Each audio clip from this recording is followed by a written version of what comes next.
Ce programme est financé par les amis et partenaires du ministère de Joyce Meyer. Quand vous avez fait tout ce que vous pouvez faire, alors vous dites Dieu, je ne peux pas faire ce que je ne peux pas faire, et donc je t'attends. Et laissez-moi vous dire un petit secret. Quand vous attendez Dieu, c'est toujours bon. Je vous donne la permission de vivre pleinement votre vie.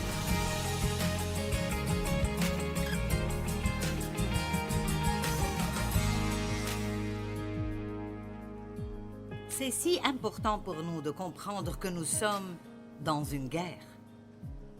Vous pouvez le sentir.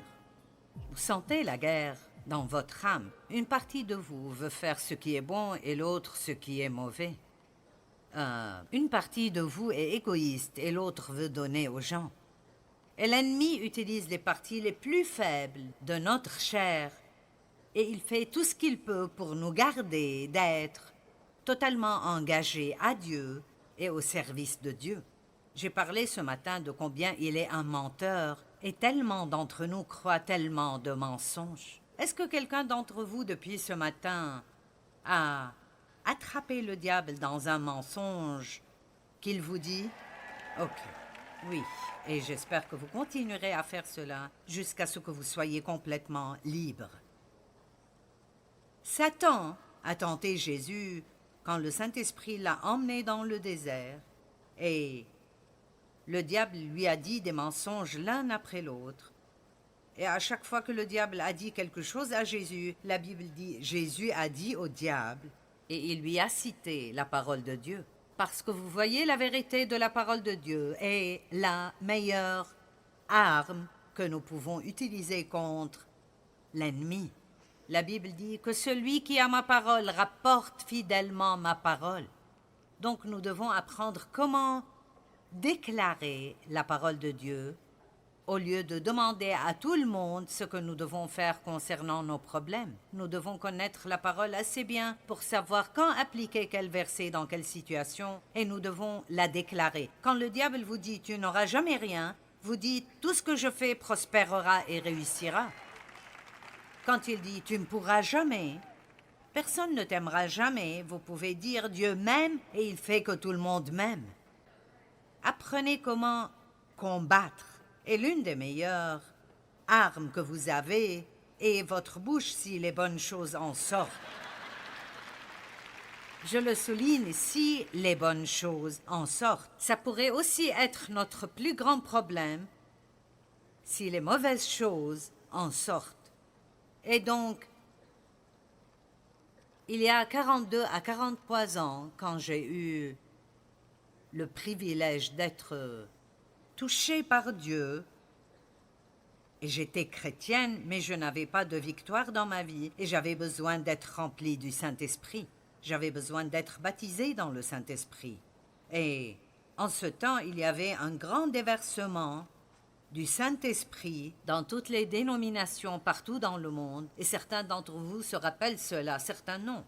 Mais il y a des temps spéciaux où Dieu travaille sur terre, et c'était l'un de ces temps spéciaux. Maintenant, vous n'avez pas besoin d'attendre un événement spécial de Dieu pour être touché par Dieu ou pour être rempli du Saint-Esprit. Chaque jour, dites « Dieu, remplis-moi de ton esprit et donne-moi tous les dons de l'esprit que tu veux que j'aie pour que je puisse te servir d'une façon puissante. » Nous n'avons pas besoin de vivre la vie d'une façon naturelle. Nous pouvons la vivre d'une façon sûre. Faites attention à surnaturel. Bien. Et donc, j'ai commencé à apprendre alors que le diable était mon vrai problème, pas les gens. Mais le diable était mon vrai problème. Il travaille à travers les gens, mais très souvent nous blâmons les gens quand nous devrions nous occuper de celui qui est derrière le problème. La Bible dit que Satan entra dans Judas et le fit vouloir vendre des informations concernant où Jésus était pour 30 pièces d'argent. Dans un autre endroit, il dit que Satan entra dans le cœur d'Ananias et Saphira et fit qu'ils veuillent garder une partie de ce qu'ils avaient promis de donner. Et Jésus a réprimandé Pierre, l'apôtre Pierre.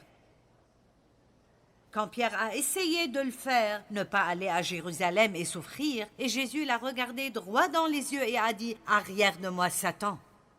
Qu'est-ce que vous en pensez?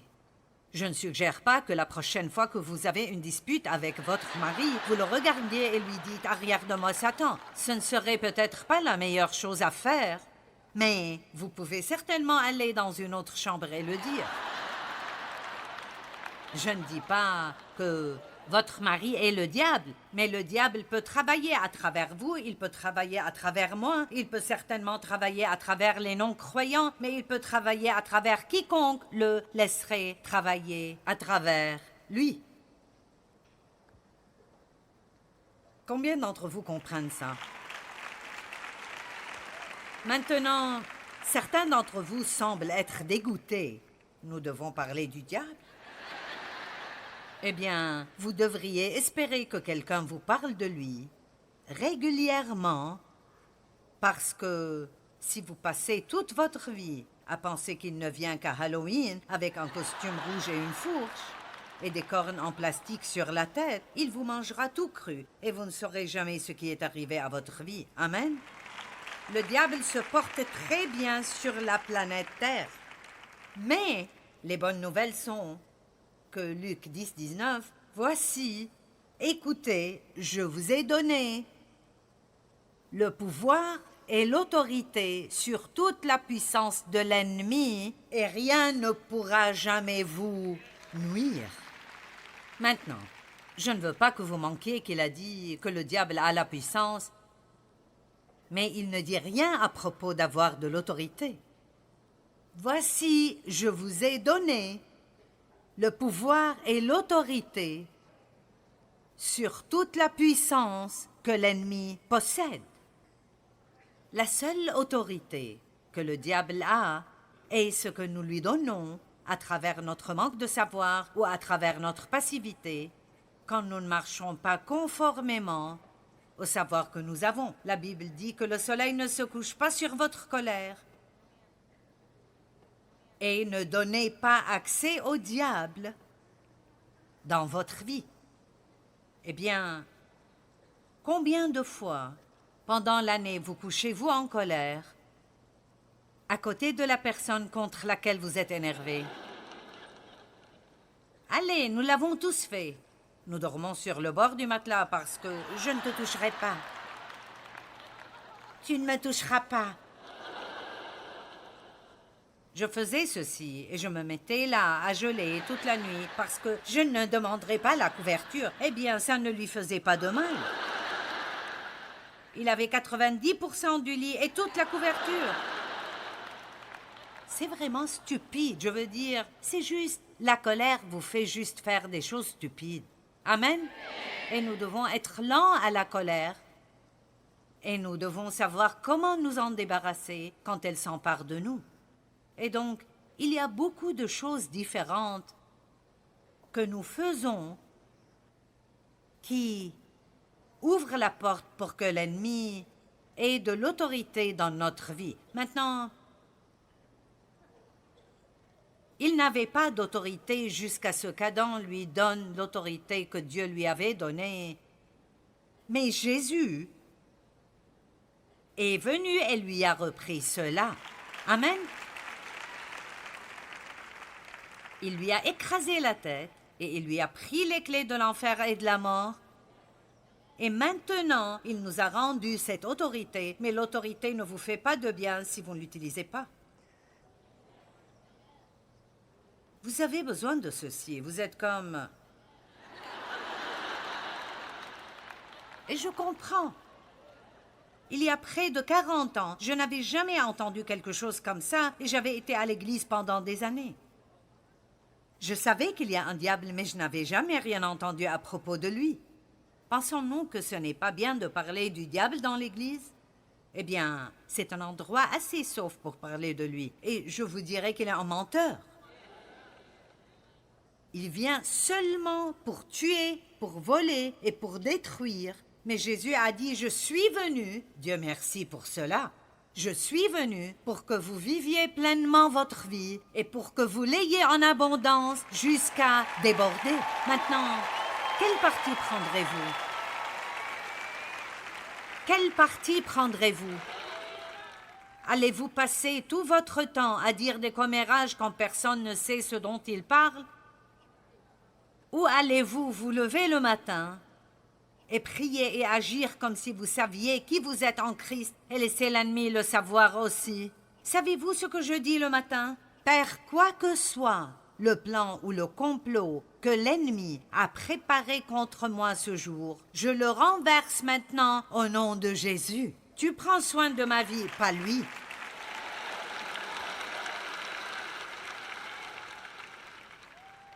Donc, j'ai appris beaucoup à propos de la guerre spirituelle. Une partie était bonne et l'autre était...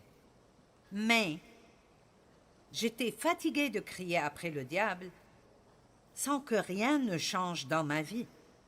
Vous savez, si ce que les gens vous disent ne marche pas, vous devriez aller vers Dieu et demander à Dieu s'ils ont raison. Parce que la parole de Dieu fonctionne si vous l'utilisez. Amen. Et donc, je dis toujours, j'ai réprimandé jusqu'à être tout à fait éreintée et j'avais toujours tous les mêmes problèmes. Et donc, je suis allée vers Dieu et j'ai dit, qu'est-ce qui ne va pas? C'est une bonne question à poser à Dieu, mais préparez-vous parce qu'il vous le dira. Amen. Et donc, le Seigneur m'a défié d'étudier et de chercher dans la parole et de voir comment Jésus faisait la guerre spirituelle. Le diable ne lui a pas posé de problème. Et il l'attaquait tout le temps. Il n'a pas pu l'énerver. Il n'a pas pu le déprimer. Il l'attaquait constamment, mais il n'avait aucun effet sur lui parce que Jésus savait tout d'abord qui il était.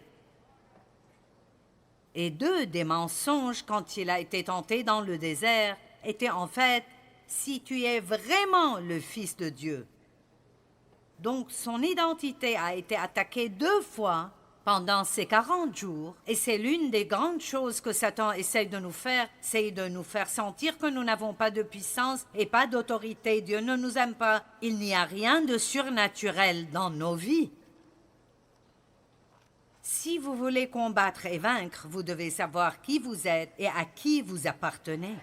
À qui vous appartenez et qui vous êtes en Christ. Écoutez, sans lui, nous ne sommes absolument rien, nous ne pouvons rien faire, mais à travers lui, nous pouvons faire tout ce qu'il veut que nous fassions. Celui qui est en nous est plus grand que celui qui est dans le monde. Si Dieu est pour nous, qui sera contre nous? Si Dieu est avec moi, de qui aurais-je peur? Et je pourrais continuer et continuer. Êtes-vous toujours là? Vous êtes là? Et donc, j'ai commencé à vraiment chercher parce que je n'ai pas vu Jésus crier après le diable. Et j'ai commencé à regarder comment il faisait la guerre et le repos est une bataille. Et je ne parle pas de faire la sieste sur le canapé, je parle du repos interne, d'avoir la paix dans votre cœur tout le temps, quoi qu'il arrive dans votre vie.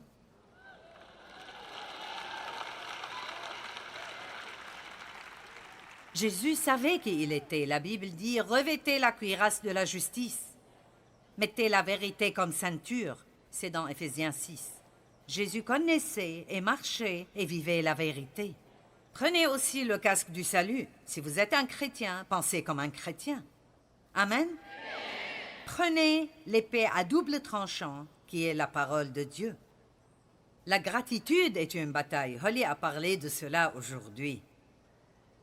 C'est une bataille à chaque fois que vous remerciez Dieu au lieu de vous plaindre. Vous donnez au diable un œil au beurre noir. Vous m'entendez?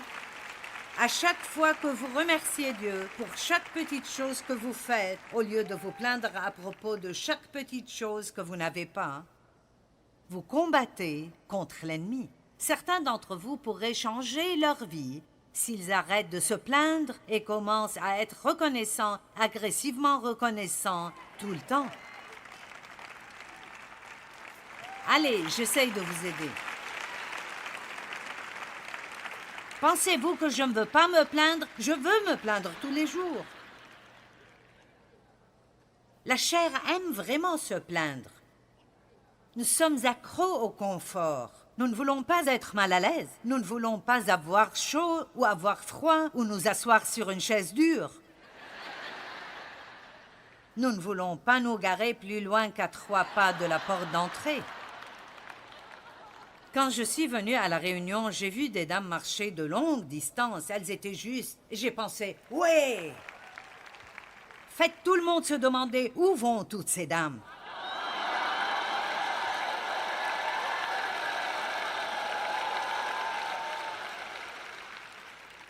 Regardez toutes ces dames marcher de partout. Elles viennent de partout. Où vont-elles?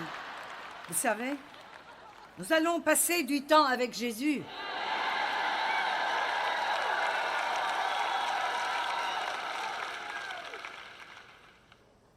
Mais l'une des choses, et la chose dont je veux vous parler ce soir, était que Jésus restait toujours au repos. Et je veux que vous me fassiez confiance quand je vous dis que si vous pouvez rester en paix, Donnie a chanté ça. Quand vous avez fait tout ce que je pouvais faire, vous prenez position. Eh bien, ce mot « prendre position » est en fait traduit du même mot qui veut dire « demeurer », ce qui veut dire se reposer en Dieu. Quand vous avez fait tout ce que vous pouvez faire, alors vous dites « Dieu, je ne peux pas faire ce que je ne peux pas faire, et donc je t'attends. » Et laissez-moi vous dire un petit secret. Quand vous attendez Dieu, c'est toujours bon. Je vous donne la permission de vivre pleinement votre vie. Et si vous allez attendre de toute façon, pourquoi ne pas s'amuser en le faisant? Nous pensons qu'avoir des problèmes nous rendra misérables, mais ce n'est pas le cas. D'accord, écoutez, si nous devions décrire Jésus en un mot, si je dis « donnez-moi un mot qui décrirait Jésus », nous aurions tout un tas de choses différentes, mais j'ai entendu quelqu'un dire, et j'aime vraiment cela, il a dit « Je pense que la meilleure façon pour vous de décrire Jésus est au repos. » Pouvez-vous imaginer Jésus frénétique à propos de quoi que ce soit? Il n'était jamais pressé. Il ne s'inquiétait jamais. Il a fait tellement de choses, mais elles étaient toutes faites dans le repos. Et ce genre de repos dont nous parlons, le repos du sabbat, ce repos que Dieu offre, le repos de Dieu, entrer dans le repos de Dieu. Si vous étudiez le mot en grec, il ne veut pas dire le repos après le travail, mais le repos pendant que vous travaillez. Comprenez-vous cela? Vous voyez? Oui, je travaille quand je fais ces conférences. Et en quelque sorte, je travaille maintenant, mais ce n'est vraiment pas difficile pour moi parce que je fais confiance à Dieu pour tout ce qui sortira de ma bouche, même si je ne sais pas ce que ce sera. Et j'ai toutes ces personnes qui sont venues ici. Vous avez payé de l'argent, vous avez voyagé jusqu'ici, vous avez conduit, et je suis responsable. Au moins, je pense que vous devriez partir d'ici et dire « c'était vraiment bien ». Mais vous voyez, ça ne me gêne pas non plus, parce que j'ai fait tout ce que je peux faire. Donc si Dieu ne rend pas cela bien, alors ce ne sera pas bien. Amen. Et si vous pouvez juste avoir une révélation aujourd'hui, que vous pouvez seulement faire ce que vous pouvez faire après avoir fait tout. On chantait d'Éphésiens 6, après avoir fait tout ce qui était possible, résistez et tenez jusqu'au bout. Tenez ferme. Quand vous avez fait ce que vous pouvez faire, ne marmonnez pas, ne vous plaignez pas. Ne vous énervez pas contre tous ceux qui n'ont pas les problèmes que vous avez, mais dites juste « Dieu, je crois que ta parole est vraie, je te fais confiance et je tiendrai bon. » et je te verrai travailler dans ma vie. Comme Christ l'a dit, aujourd'hui, nous devons attiser notre foi de nouveau. J'ai dit, attisons notre foi de nouveau. Ravivez votre foi. Ravivez-la. Paul a dit à Timothée, ravive ta foi, ravive ce feu. Tu étais en feu pour Jésus plein de foi, mais maintenant tu es fatigué. Nous nous fatiguons tous. Vous pensez que je ne suis jamais fatigué de faire une autre conférence? Maintenant, je vous aime beaucoup et je suis là parce que je vous aime et parce que j'aime Dieu. Mais les gens me disent toujours, « Es-tu excité de faire cette conférence? »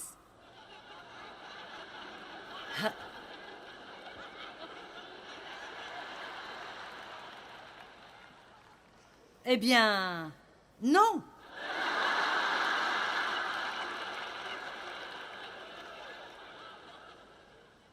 Vous savez pourquoi? Parce que si c'est tout ce qui me faisait continuer, j'aurais arrêté depuis très longtemps. Laissez-moi vous dire quelque chose. Les nouvelles choses sont passionnantes, mais quand vous les avez faites 2000 fois, allez, écoutez-moi. Parce que quand la passion s'arrête, les véritables hommes et femmes de Dieu s'engagent dans la fidélité. Allez, écoutez-moi maintenant. Quand la passion s'en va, alors vous devriez savoir comment être fidèle et continuer à le faire, pas parce que ça vous passionne, mais parce que c'est ce que Dieu vous a donné de faire et vous le faites par amour.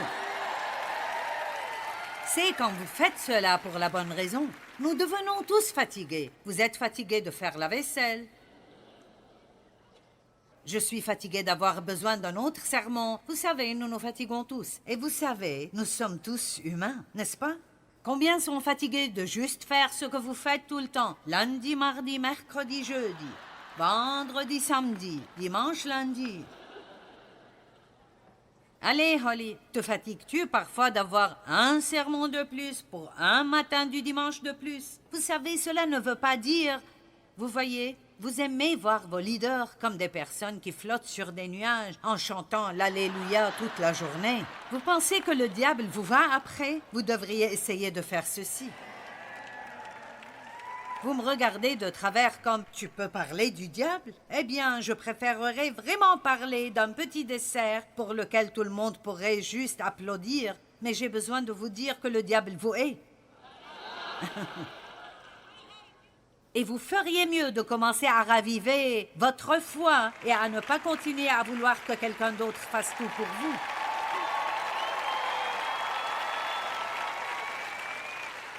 Tôt ou tard, tout le monde doit faire face à son Goliath.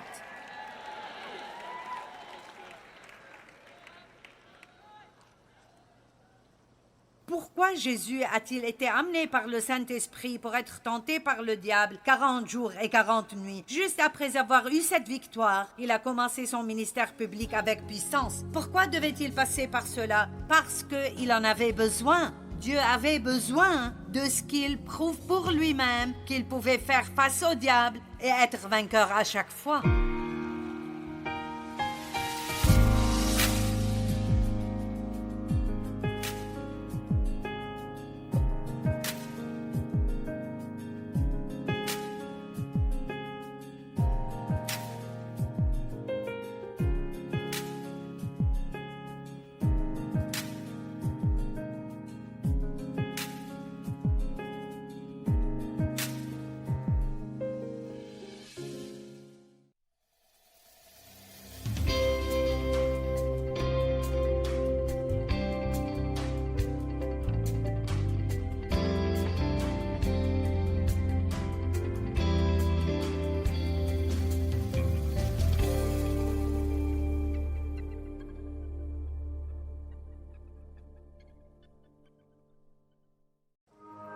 Ce programme est financé par les amis et partenaires du ministère de Joyce Meyer.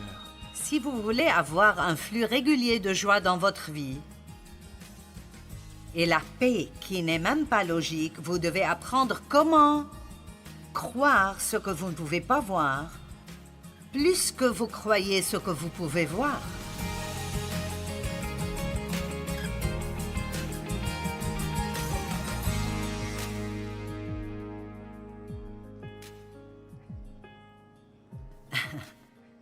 apprendre à voir ce qui est invisible.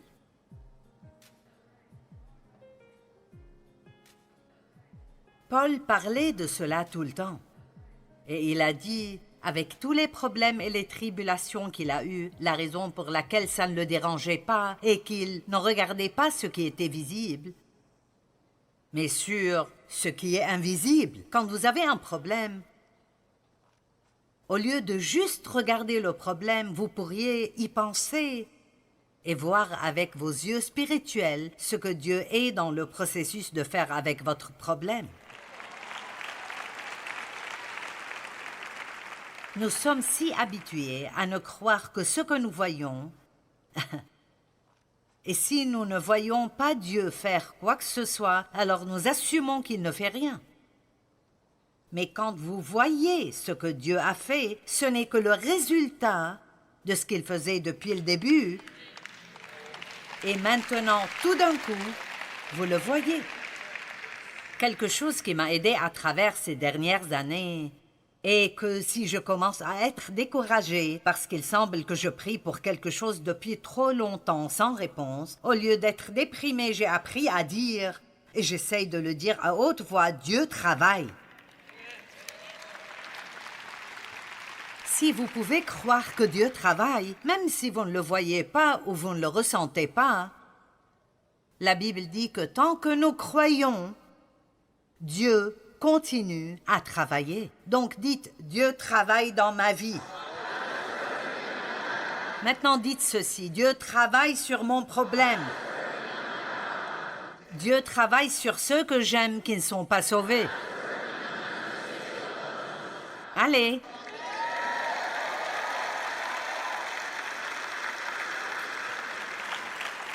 Si vous voulez avoir un flux régulier de joie dans votre vie, et la paix qui n'est même pas logique, vous devez apprendre comment croire ce que vous ne pouvez pas voir, plus que vous croyez ce que vous pouvez voir. Nous avons ce privilège. 2 Rois chapitre 6, versets 15 à 17. Le serviteur de l'homme de Dieu se leva de bon matin et sortit. Et voici une troupe entourait la ville avec des chevaux et des chars. « Ah, mon Seigneur, comment ferons-nous » demanda le serviteur. Il répondit, « Ne crains point, ne crains point, car ceux qui sont avec nous sont en plus grand nombre que ceux qui sont avec eux. » Élisée pria et dit, « Éternel, ouvre ses yeux pour qu'il puisse voir. » Et l'Éternel ouvrit les yeux du serviteur, et le serviteur vit la montagne pleine de chevaux et de chars de feu tout autour d'Élisée. Maintenant, cette salle ce soir est pleine d'anges.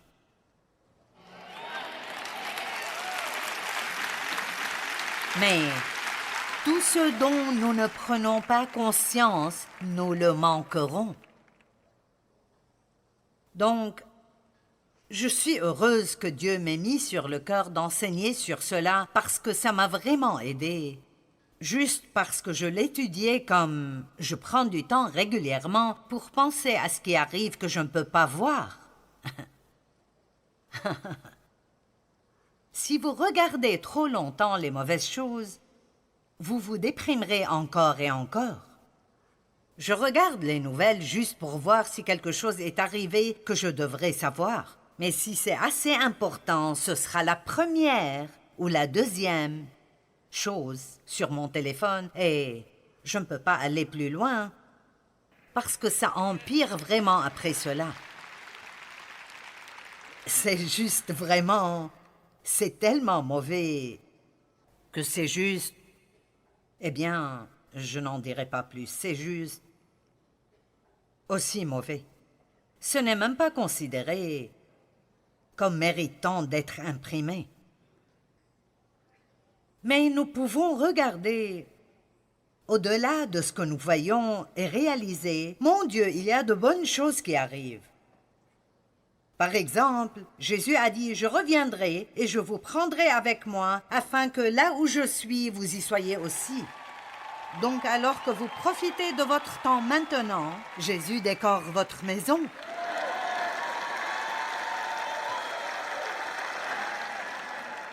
Et il connaît votre goût spécifiquement et parfaitement.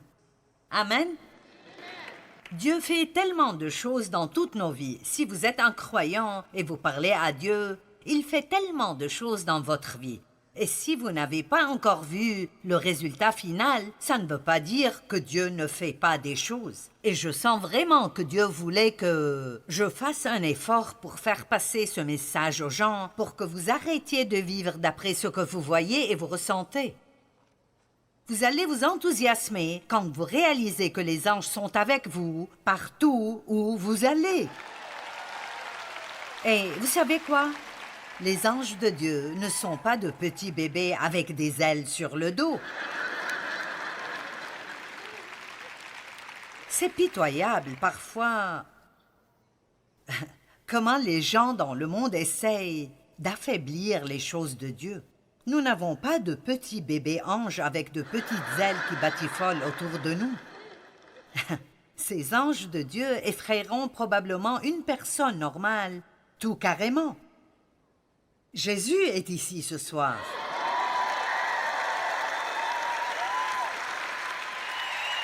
Parce qu'il a dit « Quand 2 ou 3 sont réunis en mon nom, je suis là au milieu d'eux. » Donc il est partout dans les allées de cette salle. Et Dieu le Père est ici, et le Saint-Esprit est ici. Vous pensez « Oh, je voudrais tellement parler à Joyce. » Vous pouvez parler à quelqu'un qui est de loin meilleur que moi. Vous pouvez parler au Saint-Esprit. Et il est ici pour servir chacun de vous individuellement. Il sait exactement ce qu'est votre situation. Et quoi que je prêche, il peut en tirer quelque chose qui vous touchera le cœur si vous restez dans la foi avec un cœur ouvert. N'attendez pas de voir ce que je vais faire. Travaillez votre foi et croyez que Dieu fera quelque chose de grand. Amen. Je me demande ce que Dieu prépare dans votre vie. Quand mes enfants étaient petits, j'ai prié pour eux tous pour qu'ils épousent des personnes nées de nouveau, pleines de l'esprit et pour qu'ils servent Dieu ensemble. Et c'est vrai aujourd'hui dans notre vie. Mais mes enfants ont tous de bons partenaires. J'ai 2 beaux-fils, 2 belles-filles. Tout le monde sert Dieu. Nos 11 petits-enfants sont tous nés de nouveau et celui qui vient bientôt le sera. C'est une promesse. Et donc, les choses pour lesquelles vous priez tôt dans la vie de vos enfants, vous ne les verrez peut-être pas arriver. Il peut sembler qu'un enfant va dans la direction totalement opposée. Mais n'arrêtez pas simplement de croire parce que vous ne recevez pas une réponse aussi vite que vous le voulez. Amen. Prenez juste la décision. Je vais continuer à croire, quoi que soit le temps que ça prend. Je vais continuer à croire, quoi que soit le temps que ça prend. J'ai dit, nous continuerons à croire.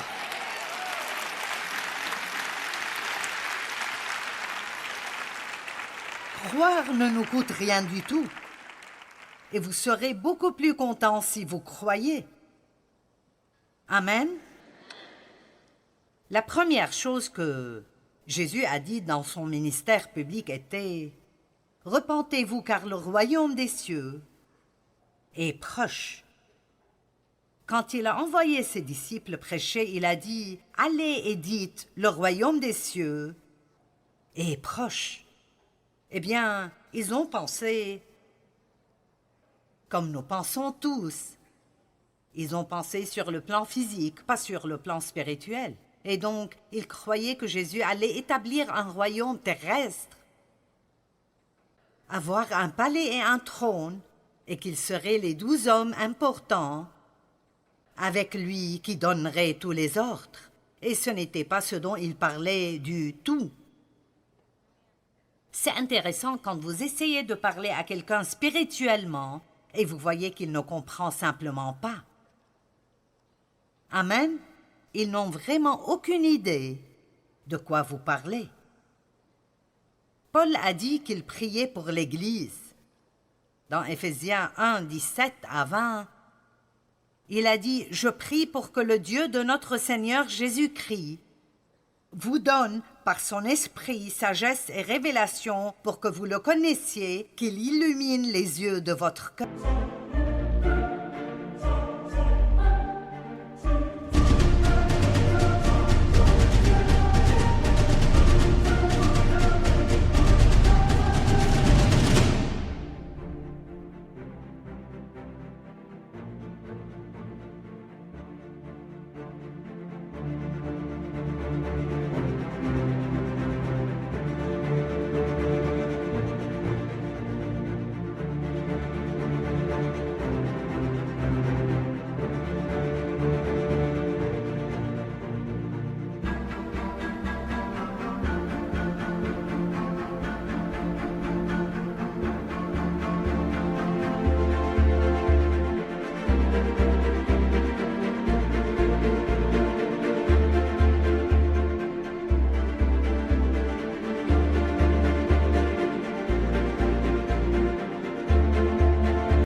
Vous avez des yeux sur le visage, ici, et c'est avec que vous voyez ces choses. Mais vous avez des yeux dans le cœur, avec lesquels vous pouvez voir le domaine invisible.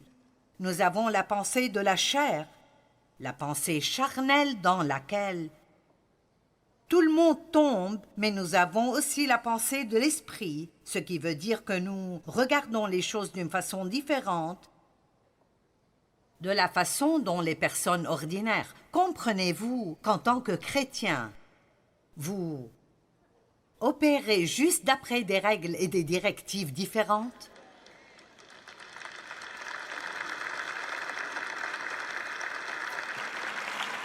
Peut-être pas tellement. C'est pour cela que nous sommes là.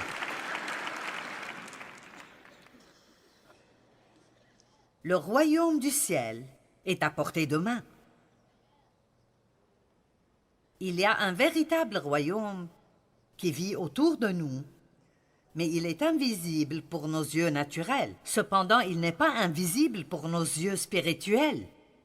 Vous voyez, je sais, ceci va plus loin que de juste croire. Je sais que Jésus est mort pour moi. Et je sais qu'il est ressuscité d'entre les morts et qu'il siège à la droite de Dieu le Père. Je sais cela, je ne l'ai jamais vu.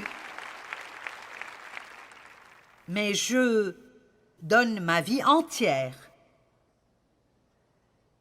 Ma vie entière, la seule que j'ai, je la donne. Je donne ma vie entière à cette croyance en quelque chose que je ne peux pas voir de mes yeux naturels, parce que je vois cela si clairement dans mon cœur, parce que je sais ce que Dieu a fait dans ma vie. Allez!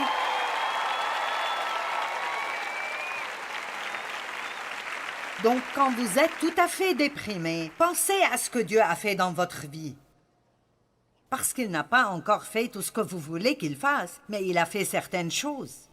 Et plus vous pensez à ces choses, plus votre foi augmente, plus votre foi devient forte, et plus vous pouvez utiliser de la foi pour les autres choses que vous attendez de Dieu. Dans 2 Corinthiens 4, 16 à 18, Paul a dit « C'est pourquoi nous ne perdons pas courage. Et lors même que notre homme extérieur se détruit, notre homme intérieur se renouvelle de jour en jour. » Savez-vous qu'est cette formule? Comment grandir sans vieillir? Amen. Comment avoir 75 ans et toujours avoir le cœur jeune? Comment avoir 65 ans et commencer un ministère tout neuf? Je n'ai pas passé à la télé avant 52 ans. Vous n'êtes pas trop vieux pour commencer quelque chose. Et vous n'êtes pas trop jeune pour commencer quelque chose. Vous n'avez pas besoin d'opérer d'après les lois naturelles. Toutes choses sont possibles avec Dieu. Et ce n'est pas juste une écriture joyeuse, c'est un fait. Toutes choses sont possibles avec Dieu. Ce qui est impossible pour l'homme est possible pour Dieu.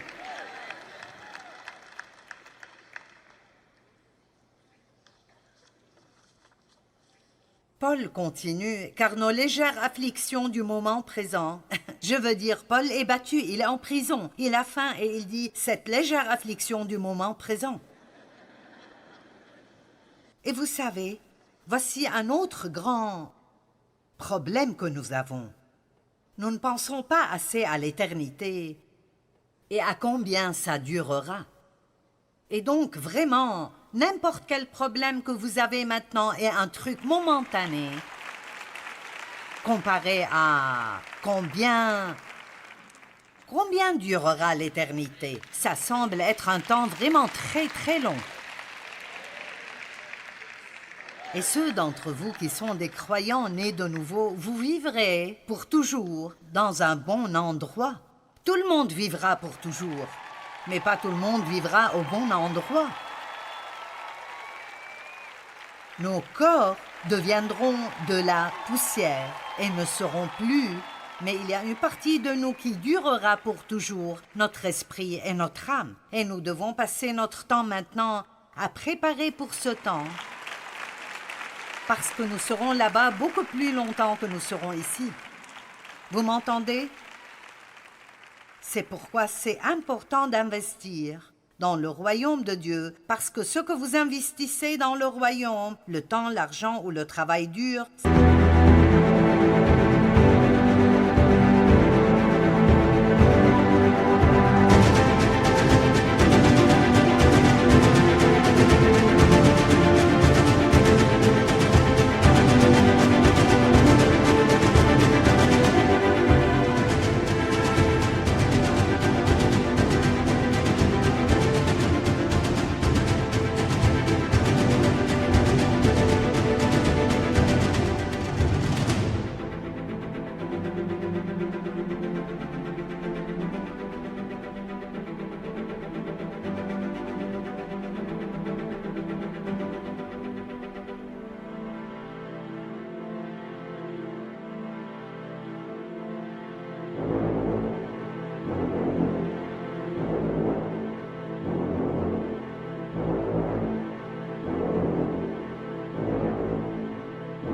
ça vous amènera toujours de grands résultats dans votre vie.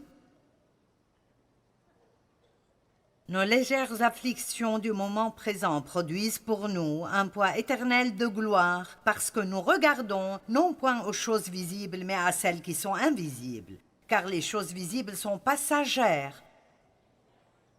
Marquez ce mot. Et les choses invisibles sont éternelles. Le problème que vous avez maintenant est actuellement sur son chemin de sortie. Ça finira. Ça arrivera à une fin. J'ai appris comment faire cela et ça m'a vraiment aidé quand j'ai un problème qui semble rester depuis trop longtemps. Et c'est déboussolant si vous y pensez de savoir que Dieu pourrait faire quelque chose et ne pas comprendre pourquoi il ne le fait pas. C'est pourquoi parfois vous pensez beaucoup trop et vous vous donnez des problèmes. Je suis sérieuse. Parfois vous devez juste dire qu'est-ce qui est dans mon cœur. Je ne comprends pas pourquoi j'ai toujours ces problèmes et pourquoi Dieu ne m'a pas encore guéri de cette maladie, mais je sais qu'il m'aime. Je sais que je suis sauvée. Je sais que je vais au ciel. Pensons à ce que nous savons et ne nous perdons pas à cause de ce que nous ne savons pas. Et le diable aime venir et nous faire penser à des choses, et plus nous y pensons, plus elles nous rendront confus. Je vous donne un exemple. Je lisais dans la Bible et j'ai commencé une nouvelle Bible, donc j'ai commencé à la Genèse. Et j'ai vu que Adam et Ève avaient 2 enfants, Caïn et Abel. Caïn s'est rebellé et a tué Abel. Et il s'est enfui à une terre appelée Nod et il a épousé une femme. La première pensée que vous avez est d'où vient cette femme? Maintenant, il y a un monde plein de personnes qui arriveraient là et jetteraient le livre à la poubelle parce qu'elles ne peuvent pas le comprendre mentalement. D'où est venue cette femme? Donc, j'ai fait un peu de recherche.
Pour voir certains commentaires. Et un gars avait une belle réponse. Il a dit « Il n'y a rien qui nous dit quel âge Caïn et Abel avaient quand Caïn a tué Abel. » Adam a vécu plus de 900 ans. Ils avaient peut-être 700 ans. Et ce gars a calculé que pendant ce temps, Adam et Ève auraient pu avoir beaucoup d'enfants. Si Dieu ne les a pas mentionnés, ça ne veut rien dire. Et il a dit il aurait pu y avoir 32 000 personnes sur terre en ce temps. Ne disons pas « Je ne comprends pas cela ». La Bible dit juste une chose à un endroit et une autre autre part. Arrêtez de penser aux choses que vous ne comprenez pas et accrochez-vous à ce que vous savez. Et les choses que vous ne comprenez pas, faites confiance à Dieu avec. Vous savez juste, je n'abandonne pas ma foi. C'est tout ce que j'ai et je ne l'abandonnerai pas pour quelque chose que je ne comprends pas.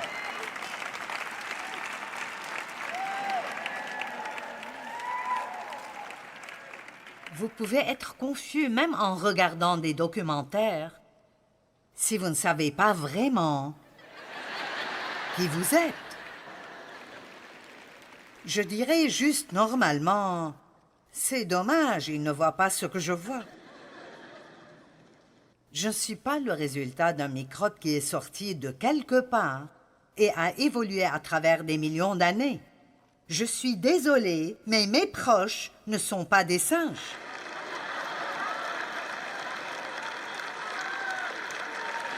Les gens sont juste perturbés. Si vous pensez que vous êtes un accident, une sorte de Big Bang, et vous voilà des millions d'années plus tard, alors ça ne vous donne aucune valeur. Mais si vous savez que vous avez été créé par Dieu et qu'il a un objectif et un plan pour vous, vous dites, mais ils peuvent prouver l'évolution, on ne peut pas prouver Dieu. Non, l'évolution est une théorie. Et il l'appelle une théorie.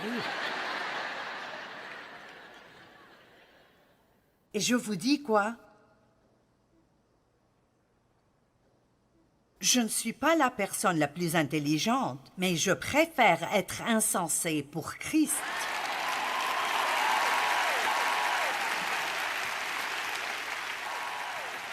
Je crois. Je me moque de si c'est logique ou non.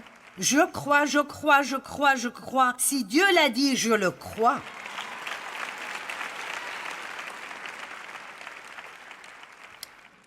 Même les pensées opèrent dans ce monde spirituel. Les choses que vous pensez, vous ne pouvez pas les voir, mais elles affectent votre vie. Les paroles sont spirituelles. Vous pouvez les entendre, mais vous ne pouvez pas les voir. Et les mots que nous disons affectent beaucoup nos vies et nos avenirs. Je pensais à cela l'autre jour. Je ne me fatiguerai jamais d'enseigner à propos de la puissance de nos mots parce que, qu'importe combien nous l'avons entendu, notre bouche est toujours notre plus grand problème. Amen.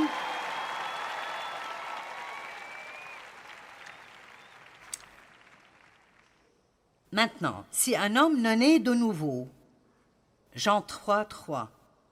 En vérité, je te le dis, si un homme ne naît de nouveau, il ne peut voir le royaume de Dieu. Vous ne pouvez pas le voir. Si vous priez pour un non-croyant, dites « Seigneur, ouvre les yeux de leur cœur ». Parce qu'ils sont juste trompés, ils ne le voient pas. Ils ne le comprennent pas parce que Satan a aveuglé les yeux des non-croyants pour qu'ils ne puissent pas voir le royaume de Dieu. Donc la seule façon de voir le royaume est d'être né de nouveau. La prochaine fois que vous vous sentez stressé ou inquiet, rappelez-vous, il y a un royaume invisible, le royaume de Dieu. Et même si vous ne le voyez pas travailler, je vous assure qu'il travaille.